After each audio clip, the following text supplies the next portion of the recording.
Class 10th इस video के अंदर हम देखेंगे चैप्टर नंबर 10 सर्कल्स का इंट्रोडक्शन। तो सबसे पहले हम देखते हैं कि what is circle. A circle is a set of points on a plane which are at a fixed distance from a fixed point. तो ये डेफिनेशन में क्या दिया है, इस चीज को हम समझते हैं कि सर्कल क्या होता है।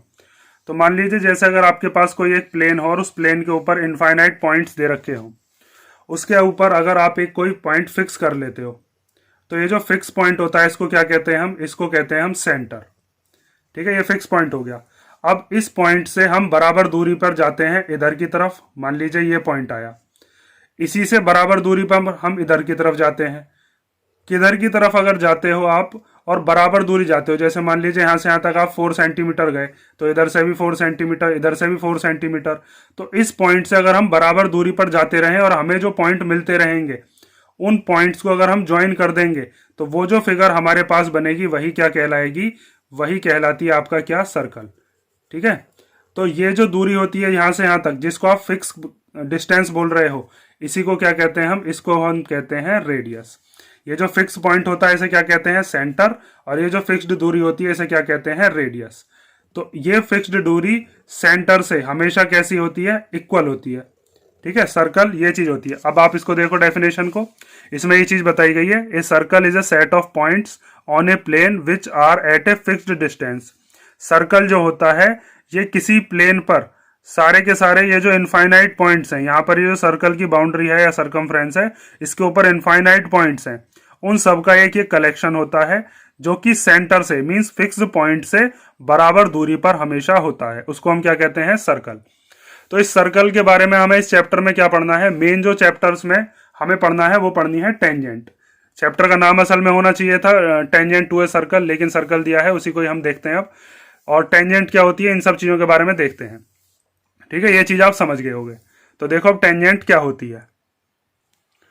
तो हमारे पास जो 3 केस होंगे सर्कल के और लाइन के, वो 3 केस ये मैंने यहाँ पर बना दिए हैं। तो 3 केस कौन से होंगे, जैसे यहाँ पर आपको दिख रहा होगा एक सर्कल है, इस सर्कल के ऊपर इनफाइनाइट पॉइंट्स हैं। एक ये लाइन है, इस लाइन के ऊपर भी इनफाइनाइट पॉइंट से मिलकर ये लाइन बनी हुई होगी, इसके ऊपर बहुत सारे पॉइंट्स होंगे। तो अगर सर्कल के बीच में और लाइन के बीच में कोई भी पॉइंट कॉमन ना हो तो हम यहाँ पर कहते हैं ये लाइन जो है ये कैसी है, ये है नॉन इंटरसेक्टिंग लाइन। इसको कहते हैं हम नॉन इंटरसेक्टिंग लाइन। अगर मान लीजिए ऐसा होता है कि ये जो सर्कल है, ये सर्कल मैंने भी बताया था क्या है, सेट ऑफ पॉइंट्स है, मीन्स इसके ऊपर बहुत सारे पॉइंट्स होंगे और इस लाइन के ऊपर भी बहुत सारे पॉइंट्स होंगे। ठीक है, तो अगर इस सर्कल का और इस टेंजेंट का, इसको हम टेंजेंट कहते हैं इस लाइन को, इसका अगर एक पॉइंट कॉमन आ जाए तो इस लाइन को हम क्या कहेंगे, फिर टेंजेंट कहेंगे। सर्कल का एक पॉइंट और लाइन का एक पॉइंट क्या आ जाए अगर कॉमन, तो उसको हम क्या कहते हैं, फिर उस लाइन को हम कहते हैं टेंजेंट। ठीक है, तो इसमें हम ये लिख सकते हैं ये जो लाइन होती है ये ऐसी होती है जो सर्कल को एक पॉइंट पर टच करती है या फिर इंटरसेक्ट करती है। ठीक है, तो इसकी जो नीचे डेफिनेशन में लिखे देता हूं क्या होती है। ठीक है, एक ऐसी लाइन जो कि इस सर्कल को सिर्फ एक पॉइंट पर टच कर रही होगी उसको हम क्या कहेंगे, टेंजेंट। इस सर्कल का और इस लाइन का एक पॉइंट कैसा होगा, कॉमन, और ये जो पॉइंट है मान लीजिए इस पॉइंट का नाम दे दिया मैंने P, और ये जो पॉइंट होगा इसी को हम क्या कहते हैं, इसको हम कहते हैं पॉइंट ऑफ कॉन्टेक्ट। ठीक है, तो यहां से आप एक चीज और लिखोगे कि पॉइंट ऑफ कॉन्टेक्ट क्या होता है, it is the point which is common to the line as well as circle. ठीक है, उसके बाद हम देखते हैं कि तीसरा कंडीशन क्या हो सकती है। देखिए पहले ये लाइन थी, यहाँ पर ये लाइन जैसे मैंने ऐसे बनाई है यहाँ पर वर्टिकल, ये लाइन हॉरिजॉन्टल भी हो सकती है। ठीक है, किधर भी लाइन बना सकते हो, लेकिन अगर इन दोनों के बीच में कोई भी कॉमन पॉइंट नहीं है तो इसको हम नॉन इंटरसेक्टिंग लाइन ही कहेंगे।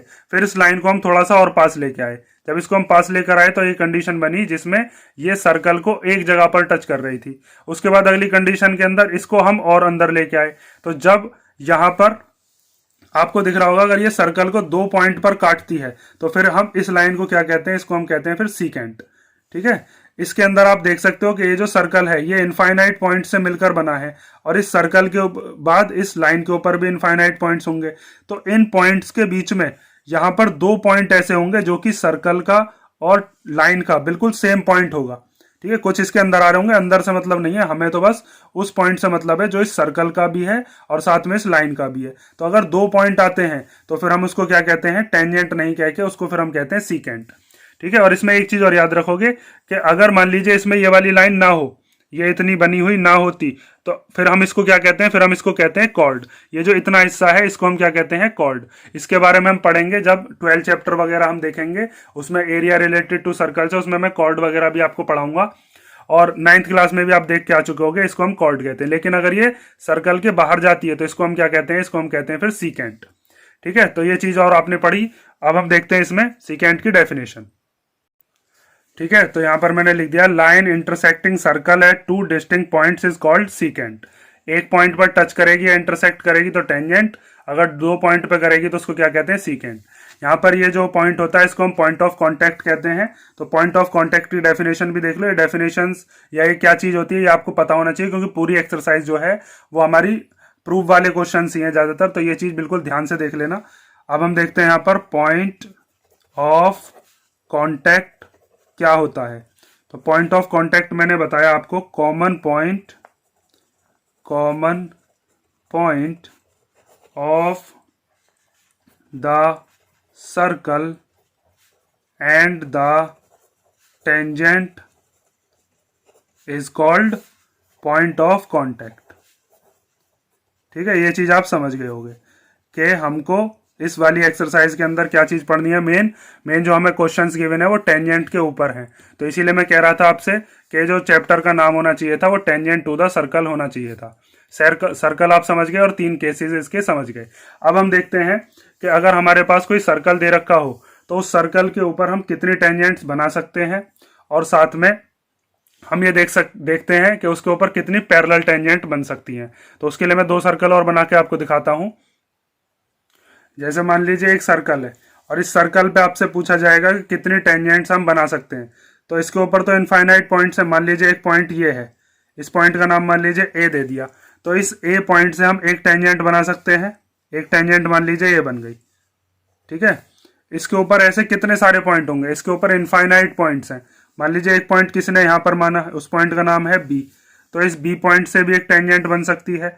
तो अगर किसी सर्कल को हम बनाते हैं तो उसको बनाने के लिए इनफाइनाइट पॉइंट हमने यूज किए थे, तो उसके ऊपर टेंजेंट्स भी कितनी बन सकती हैं, इनफाइनाइट नंबर ऑफ टेंजेंट्स। मान लीजिए यहाँ पर एक पॉइंट है सी पॉइंट, तो इस वाले पॉइंट से भी एक टेंजेंट बन सकती है। तो ऐसे कितनी सारी टेंजेंट बना सकते हो आप, ऐसी इसके ऊपर इनफाइनाइट नंबर ऑफ टेंजेंट्स बनाई जा सकती हैं।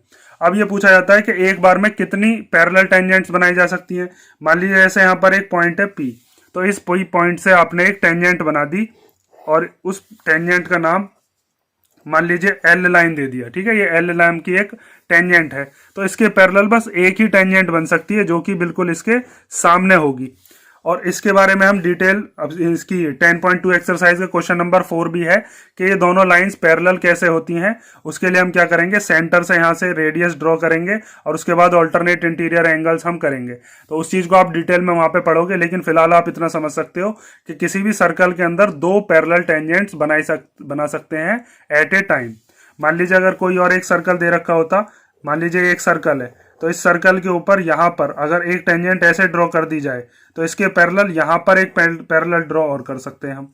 ठीक है, कहीं और किसी पॉइंट पर करोगे तो फिर वो इंटरसेक्टिंग लाइंस होंगी। इस तरीके से हम पैरेलल लाइंस ड्रॉ कर सकते हैं ऑन द सर्कल, और उन लाइंस को ही हम क्या कहते हैं, टेंजेंट। टेंजेंट कौन सी लाइन होती है, जो कि सर्कल को एक पॉइंट पर टच करे। और इसके अंदर आपको और क्या क्या चीजें पढ़नी है, जैसे एक चीज तो आपने पढ़ी, और दूसरी चीज ये, इस चैप्टर के अंदर कई बार आपको ये चीज की जरूरत पड़ेगी कि जैसे अगर मान लीजिए कोई सर्कल है, उस सर्कल के अंदर यहां से यहां तक ये क्या कहलाती है, ये कहलाती है आपकी कॉर्ड। अगर ये दोनों तरफ निकल रही हो तो दोनों तरफ निकलने पर इसको सीकेंट कहते हैं। तो ये कॉर्ड को अगर हम ऊपर की तरफ लेके जाते रहें और सेंटर पे हम ले जाएं, ठीक है, यहां पर हम सेंटर पे आ गए, तो ये जो सेंटर पे आने वाली जो कॉर्ड है इसको हम क्या कहते हैं, डायमीटर। तो डायमीटर जो होती है किसी भी सर्कल की लार्जेस्ट कॉर्ड होती है। Diameter is the largest chord. ठीक है, एक सर्कल के अंदर कॉर्ड भी कितनी बन सकती है, इनफाइनाइट। मान लीजिए ऐसे यही सर्कल है, तो इस सर्कल के अंदर एक कॉर्ड मैंने ऐसे बना दी, एक कॉर्ड हो सकता है मैं ऐसे बना दूं, एक कॉर्ड ऐसे बना दूं। कॉर्ड होगा जिसके 2 पॉइंट सर्कल के ऊपर ही लाई करेंगे, बाहर नहीं निकालनी है ये। तो इसके अंदर जो सबसे बड़ी लाइन होगी वो डायमीटर ही तो होगी, क्योंकि जैसे जैसे आप इस लाइन को ऊपर की तरफ लेके जाओगे तो बड़ी होती चली जाएगी, फिर और ऊपर लेके जाओगे तो फिर वो छोटी होती चली जाएगी। यहां से यहां तक लेके आए तो ये बड़ी हो गई, फिर और बड़ी हो गई, फिर और बड़ी हो गई। तो सेंटर पे इसकी जो दूरी है वो मैक्सिमम होती है, उसको हम क्या कहते हैं, डायमीटर। और डायमीटर किसी भी सर्कल की लॉन्गेस्ट कॉर्ड होती है। ये चीज आप समझ गए होगे। और यहां से सेंटर से यहां तक की दूरी जो होती है उसको हम क्या कहते हैं, रेडियस। ये चीज मैंने आपको बताई दी है कि जो फिक्स्ड डिस्टेंस होता है उस फिक्स्ड डिस्टेंस को हम क्या कहते हैं, रेडियस। और जो फिक्स्ड पॉइंट होता है उस फिक्स्ड पॉइंट को हम क्या कहते हैं, सेंटर।